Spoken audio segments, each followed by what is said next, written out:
আরে কি রে এই মালটা আবার কে? সোনার চাঁদ পিতলের কুকুর আমার এর ওই দাঁড়া। পেঙ্গুইন বন্ধু, আমি তো শীতে মরে যাচ্ছি, তোমাকে ধন্যবাদ। Penguin I love you. তোদের প্রেম করাচ্ছি দাঁড়া। ওরে বাপ রে, বাস পাখি আসতেছে, আমি পলাই। ওই বিল্লু তাড়াতাড়ি তো রাস্তা দে। সোনার চাঁদ পিতলের কুকুর চলো আকাশ দেখাই। আকাশে বাতাসে চল সাথী যাই উড়ে। ওয়াও, মালটাকে ফেলে দিয়েছি। ওরে মারে মরছি। সোনার চাঁদ পিতলের কুকুর তোমার এত সাহস আমার এরিয়ায় ঢুকেছো? মালটাকে নিয়ে একটু মজা করি। ঘুঘুচ্চই তাপুত কই। ওরে মারে মরছি, আমার ভেমরুলের চাক বাঁচাও বাঁচাও। আর কোনোদিন অ্যান্টার্কটিকা মহাদেশে ঘুরতে যাব না।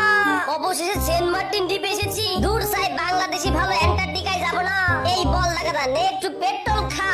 আম পাতা জোড়া জোড়া মারবো চাবুক চড়বো গাধা। ওরে বুবু সরে দাঁড়া, আসছে আমার পাগলা গাধা। পাগলা গাধা খেপেছে, চাবুক চুড়ে মেরেছে। বাপরে পাগলা গাধা, পলাই পলাই। থাকবো না কো বদ্ধ করে, দেখবো এবার জগৎটাকে কেমন করে ঘুরছে মানুষ যুগান্তরের ঘূর্ণি পাখি। কেমন করে বিদ্যু বুড়ি সিন্ধু চেচে মুক্তা আনে। বিশ্ব জগৎ দেখবো আমি আপন হাতের মুঠোই পুড়ে। ওরে বাপরে, মহাকাশে চলে এসেছি। হাই হাই, আমরা তো মঙ্গল গ্রহে চলে এসেছি। হাই হাই, খালি তো উড়ে বেড়াচ্ছি। এই যে মিস্টার বিল্লু, আমি নীল আমস্ট্রং। ওয়েলকাম টু মঙ্গল গ্রহ। ওই গাধা তাড়াতাড়ি বাটনগুলো প্রেস করে ভিতরে ঢুকে যা। ওরে বাপরে, পলাই পলাই। ছোট্ট বন্ধুরা, আমরা নবজানে করে পৃথিবীতে আসতেছি। তোমাদের সকলের কাছে দোয়া চাই। ওই তোরা কান্দিস না, আমি তোদেরকে পারে পৌঁছে দিচ্ছি। আমি হলাম এই নদীর মাঝি। বলদা বান্দর, এটা নদী নয়, এটা আটলান্টিক মহাসাগর। ওরে বাপরে, হাঙ্গ